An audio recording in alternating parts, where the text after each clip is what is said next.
Will the conflict with Iran kill the spring home buying season? My name is Dennis Wells, and I'm a mortgage advisor. And my goal today is to help you cut through the noise and make sense of the market. Here's what I want you to understand before we get into the data today. We are much deeper into the conflict with Iran than most people anticipated, and yet the housing market has held up much better than most people would have anticipated. Mortgage rates have climbed from 5.99 back in February all the way up to a high of 6.64%. We've had some volatility, some uncertainty, and frankly, some data that's starting to show cracks. But we have not broken above the 7% mark. And as long as that holds, this market does have a floor underneath it. Today, we're going to review the full National Housing Market Tracker, looking at pending sales, purchase applications, inventory, new listings, price cuts, mortgage spreads, and where rates could be headed. By the end of this video, you'll have a clear picture of where the housing market stands right now. So let's get into it. Now, before I walk through the data, you have to understand the environment that we're operating in because context matters enormously right now. Wartime economics are affecting everything. We have higher energy costs, higher input costs across the board, and that's pushing both gas prices and bond yields around in ways that create mortgage rate volatility. The 10-year Treasury yield, which is a key driver of where mortgage rates go, has been moving around and it's now up near 4.48%, which is the high of the year.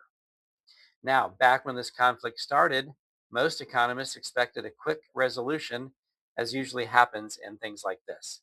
And they would be shocked if it lasted past somewhere around March 21st.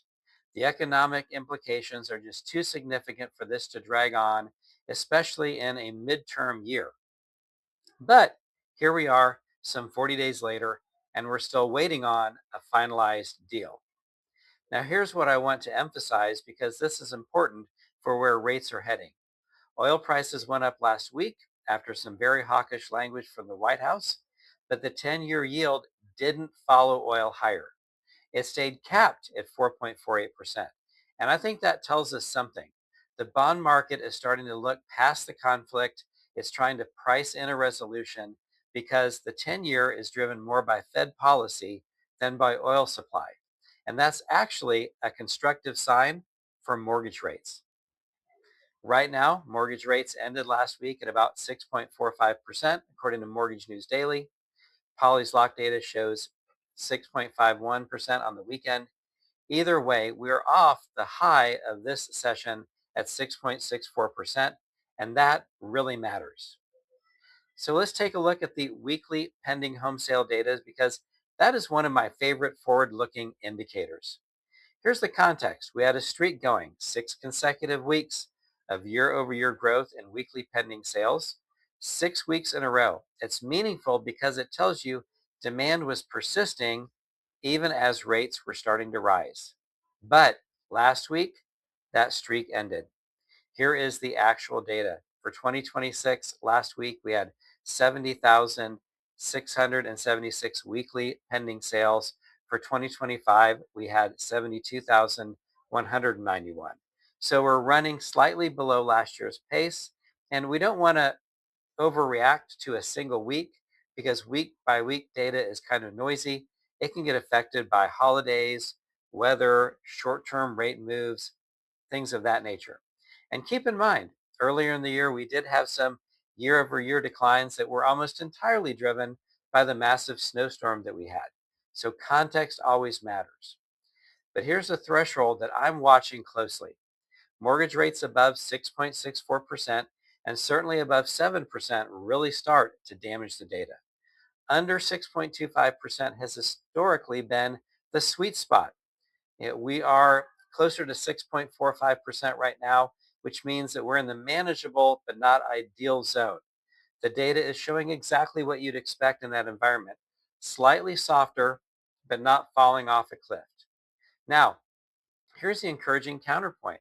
Total pending sales, which is more of a moving average and smooths out to week volatility, is still showing clear year over year growth.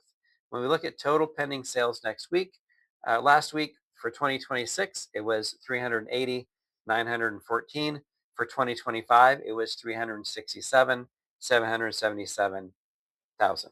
So that's almost 13,000 more homes under contract compared to last year. So despite the week over week noise, the trend is still constructive. Let's look a little bit at mortgage purchase applications. These are one of my favorite leading indicators because they tell you what's coming 30 to 90 days down the road. If applications are growing, sales will follow. If they're falling, that's your early warning sign. Here's where we stand for 2026. 5 positive week over week prints, 6 negative week over week prints, 1 flat week, 7 weeks of double digit year over year growth, and 12 weeks of positive year over year growth. So now what do I want to see to feel really good about this data? I want at least 12 to 14 weeks of consecutive positive week over week data combined with year over year growth. That is a combination that when you have it, you know you've got something real that's working. Now, we have not achieved that yet in 2026, but here's the positive. Every single week this year has shown year over year growth. That's 12 for 12 on the year over year side. What's changed in the last 2 weeks is that the growth rate has slowed from 5% down to 1% with a 3% week over week decline. Higher mortgage rates are starting to show up in the data more clearly than anywhere else. But it's not catastrophic, but it is a yellow flag. If rates stay at 6.45 or drift lower, I'd expect the data to stabilize. If we change direction and break above 6.64 and push more towards that 7%, that's the data line that will feel it first. Now, the part of the video that most people skip and the part that actually tells you why rates are where they are is right here, the mortgage spreads. So stay with me and pay attention to this part because it's really exciting. Many economists had mortgage rates for 2026 ranging between 5.75 and 6.75 with a 10-year yield fluctuating between 3.8 and 4.6%. We're still inside those ranges, but we're at the higher end of that. But here's what's really interesting about the rate picture right now. Mortgage spreads. The spread is the difference between the 30-year mortgage rate and the 10-year treasury yield. The 10-year treasury yield. Historically, that spread runs about 1.6 to 1.8%. Last week, it closed at 2.11. Now, yes, 2.11 is elevated, but here's the crucial context. Let me show you what rates would look like today with the worst spreads that we saw over the last 3 years, with the 10-year yield sitting exactly where it is right now.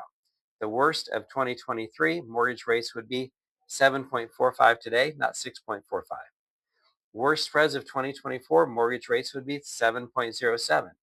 And the worst spreads of 2025 mortgage rates would be 6.88% today. That's a huge deal.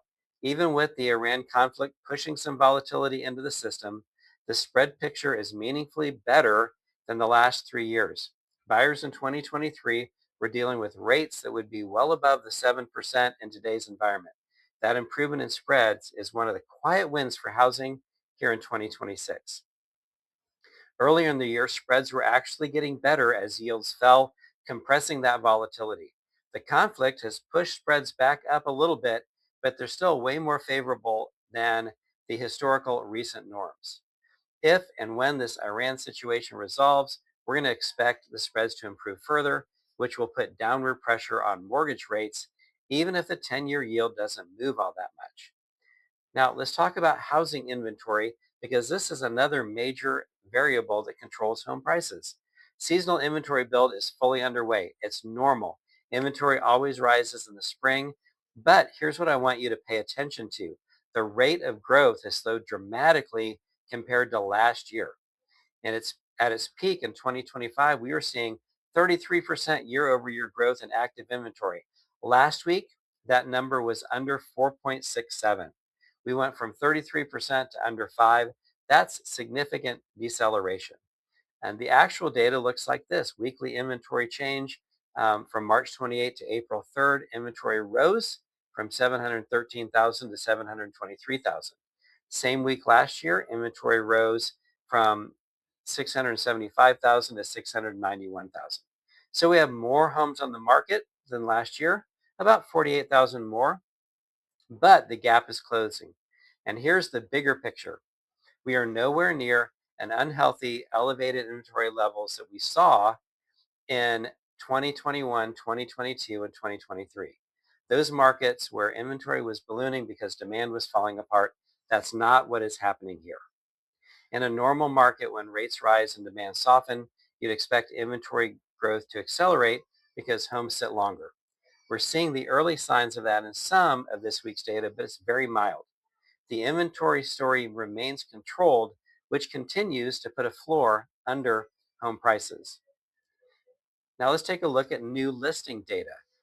To be honest with you, the new listing data this year has been disappointing, and we're not going to sugarcoat it. Last week, we saw 70,000 new listings. A year ago, we saw almost 72,000 new listings. We came in below last year, and that's a miss. During the seasonal peak, which is right now, March through June, we'd really like to see new listings running between 80 and 100,000 per week. That's the range we consistently saw in 2013 to 2019 in a healthier, more balanced market. We're at 70,191. That's not where I'd like it to be. And looking at the trend, it's becoming less and less likely that we'll hit that 80 to 100,000 range during this cycle. So for context, during the housing bubble crash, new listings were running at 250,000 to 400,000 per week for multiple years. And that's the extreme on the other end. We're nowhere near that. But the low new listings are a double-edged sword. On one hand, fewer sellers means less supply competition and supports prices. On the other hand, it means buyers have limited choices, which is part of why affordability remains a challenge. That lock-in effect is still real. Homeowners sitting on the 3% mortgages don't want to sell it and buy at 6.45. So until that math gets better, either rates fall meaningfully or enough time passes that people move for life reasons, new listings will likely continue to underperform. Now, let's talk a little bit about price cuts.